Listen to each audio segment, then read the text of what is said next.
Dinas Pendidikan Kota Tangerang mempersembahkan pembelajaran jarak jauh Budi Pekerti kelas 4 bersama Bapak Mupriatin SPD. Assalamualaikum warahmatullahi wabarakatuh. Selamat pagi anak-anakku semua. Bagaimana kabarmu hari ini? Alhamdulillah, tentunya kita dalam keadaan sehat semua. Amin. Anak-anakku, marilah sebelum kita memulai belajar pada hari ini, kita awali dengan berdoa sesuai agama dan kepercayaannya masing-masing. Berdoa dimulai. Selesai.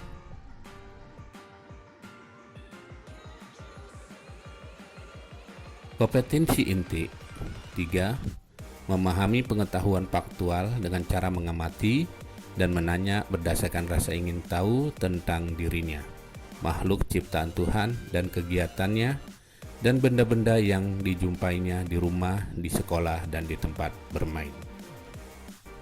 4. Menyajikan pengetahuan faktual dalam bahasa yang jelas, sistematis, dan logis dalam karya yang estetis, dalam gerakan yang mencerminkan anak sehat, dan dalam tindakan yang mencerminkan perilaku anak beriman dan berakhlak mulia. Kompetensi dasar 3.6 menganalisa dampak pengambilan bahan alam terhadap kelestarian lingkungan, misal pengambilan pasir di sungai mengakibatkan kerusakan lingkungan. 4.6 menyajikan hasil analisis dampak pengambilan bahan alam terhadap kelestarian lingkungan, misal pengambilan pasir di sungai mengakibatkan kerusakan lingkungan. Tujuan pembelajaran Budi Pekerti yang pertama, menjelaskan pengertian sumber daya alam. 2. Mengidentifikasi hubungan antara manusia dan alam. 3. Menyebutkan macam-macam sumber daya alam. 4. Menjelaskan manfaat sumber daya alam.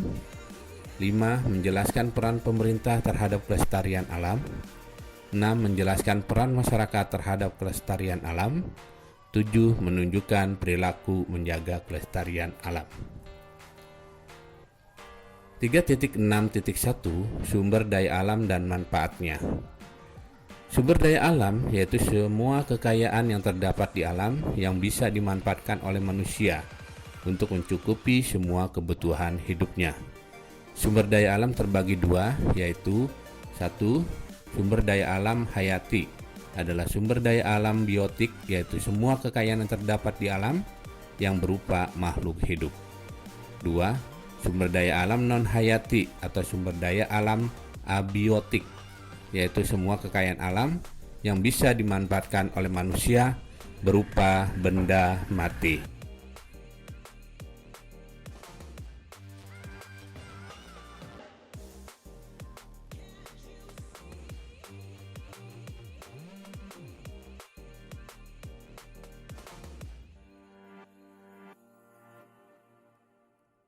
Ya, inilah sumber daya alam.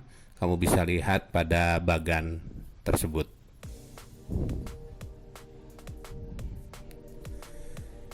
Sumber daya alam terbagi menjadi dua kelompok besar, yaitu sumber daya alam yang dapat diperbarui, yaitu sumber daya alam yang dapat dihasilkan kembali meskipun telah menggunakannya. Sumber daya alam ini tidak akan habis jika kita dapat mengelolanya dengan baik. Contoh perkebunan, pertanian, peternakan, perikanan.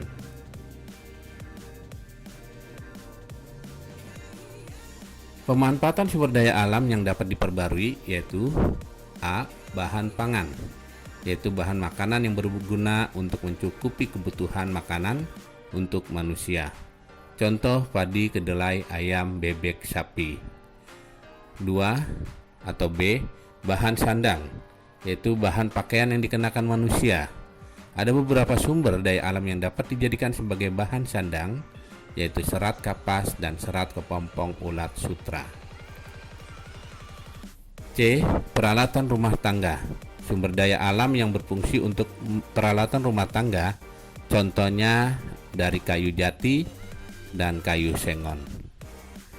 D. Obat tradisional dan produk perawatan tubuh. Contoh kunyit, lidah buaya, dan sebagainya.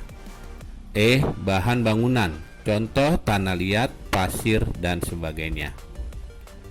Sumber daya alam yang tidak dapat diperbarui, yaitu sumber daya alam yang tidak dapat dihasilkan lagi setelah kita menggunakannya. Sumber daya alam ini memiliki jumlah terbatas, contoh minyak bumi, batu bara, gas, dan barang tambang lainnya. Hendaknya kita dapat memanfaatkan secara bijak sehingga tidak akan cepat habis dan tidak menimbulkan kerusakan serta pencemaran di lingkungan sekitar. Contoh pemanfaatan sumber daya alam yang tidak dapat diperbarui, contohnya yaitu minyak bumi, gas, dan batu bara, barang tambang logam.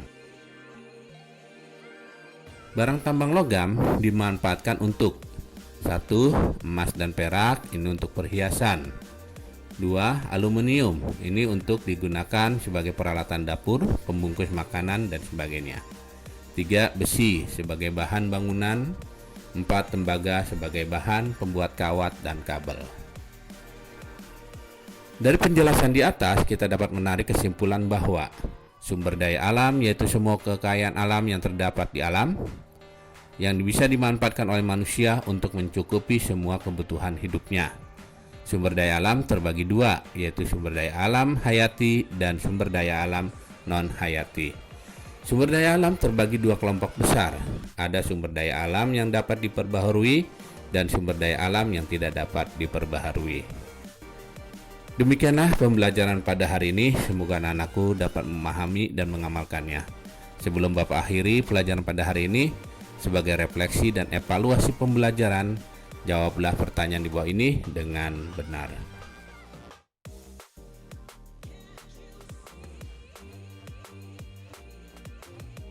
Demikianlah pembelajaran kita pada pagi hari ini. Wassalamualaikum warahmatullahi wabarakatuh. Terima kasih.